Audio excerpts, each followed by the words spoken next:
주식시장은 3월 20일 이후로 급락을 나타냈었던 주식시장을 포함해서 급락을 나타냈었던 주요한 금융상품들은 3월 20일 미국의 선물 옵션 만기일 이후에 반등 국면이 진행되고 있지만 원유 가격은 WTI가 됐던 브렌트유가 됐던 3월 20일 이후에 하락세가 진행이 된다. 그렇기 때문에 3월 20일 이후에 주식 가격의 등락을 원유 가격의 등락으로 설명하는 것은 완전히 잘못됐다라는 것을 알 수 있게 됩니다. 국제 원유 가격과 주식시장 괴리 심화 국면이에요. 지난 이제 공개 방송을 통해서 3월 20일 2020년 3월 20일 미국의 선물 옵션 만기일 이후에 주식시장과 원유 가격은 동조되지 않습니다라는 것을 공유를 드렸어요. 직접 이제 눈으로 확인하게 되면요. 여기에 글로벌 옵션 지수라는 게 있어요. 이 글로벌 옵션 지수에 이 파란색 선이 만들어져 있는데 이 글로벌 옵션 지수가 파란색 선을 넘어가게 되면 글로벌 옵션 시장에 참여하는 거대 자본을 가진 투자 조직들이 주가 지수를 비롯해서 주요한 금융 상품들이 일정 수준을 넘어서는 급락을 나타나게 될 경우에 꽤 큰 수익을 걷게 되는 베팅을 하게 된 거예요.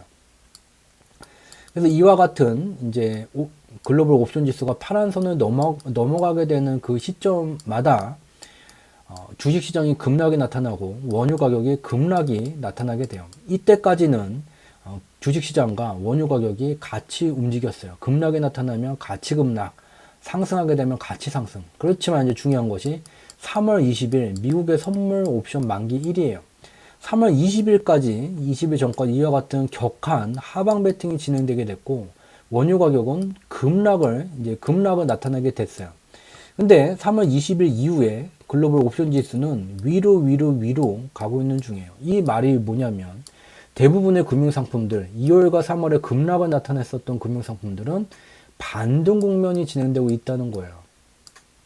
즉 무슨 말이냐면 직접 눈으로 보게 되면 미국의 다우존스 주가 지수예요. 3월 20일까지 미국의 선물 옵션 만기일까지는 이와 같은 급락이 진행되게 되는데 3월 20일 이후에는 계속 반등 국면이 진행되고 있는 중이에요.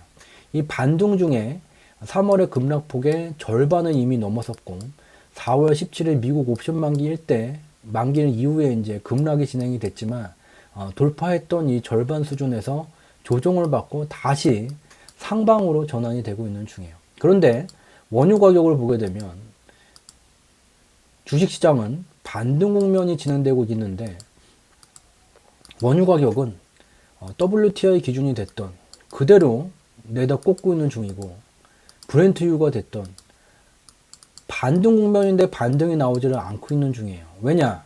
3월 20일 이후에 코로나19가 미국, 유럽, 중동에 이제 감염을 확산을 시키게 되면서 실물 경제가 멈춰서게 되고 원유 수요가 급감이 되게 되면서 원유호황 자체에 영향을 받게 되면서 주식 시장은 상승하는데 얘네들은 반대로 하락세가 진행되고 있는 거예요. 그래서 여전히 국내 주요 언론들은 주식 시장이 오늘 왜 상승했을까요? 어제 왜 상승했을까요? 라는 설명으로 원유 가격이 상승했기 때문입니다. 라는 보도를 하는 곳이 있다면 이 직접 눈으로 새빨간 거짓말이라는 것을 알 수 있게 돼요. 3월 20일 이후에 주식시장과 원유시장은 동조되지 않는다 라는 것을 알 수가 있게 돼요.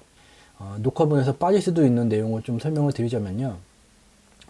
이것은 그냥 재미로만 말씀을 드리는 거예요. 혹은 이제 기술적 분석하는 뭐 어떤 곳에서는 뭐 돈을 받고선도 팔 수는 있겠죠. 보게 되면 중요한 것이 여기에 이제 추세가 전환이 되고 여기도 이제 4월 17일 이후에 하락했다가 더 빠지지를 않고 전환이 되고 있어요. 이와 같이 이제 단기 추세가 됐던 장기 추세가 됐던 전환될 때 캔들 패턴을 주목해 볼 필요가 있어요.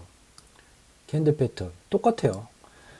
여기에 이제 빨간색은 음봉이에요. 음봉으로 떨어지고 그 다음에 도지든지 이제 여기는 색깔이 필요가 없고 이런 캔들이 나온 다음에 개파락 그 다음에 갭상승으로 이제 양봉이 이렇게 나오게 되는 것을 이제 샛별형이라고 말해요. 샛별형 캔들 패턴이라고 말해요. 그래서 이와 같은 것은 이제 추세가 전환되는 시점, 변곡점이 만들어지는 시점에 이와 같이 확인할 수가 있어요. 그리고 여기와 같이 이 변형된 패턴도 존재를 하게 돼요. 음봉으로 떨어지고 지지를 여러 개를 받고 갭 상승으로 다시 올라가는 이와 같은 변형된 패턴도 존재를 하게 돼요. 반대로 이제 추세가 상방에서 하방으로 꺾일 때 나타내는 캔들 패턴을 석별형 패턴이라고 해요. 뭐냐? 반대예요. 양봉으로 얘가 떴다가 위에 도지 같은 캔들이 갭상승으로 나왔다가 그 뒤에 가지를 못하고 갭하락, 음봉으로 나오는 이와 같은 캔들 패턴을 석별형 캔들 패턴이라고 해요.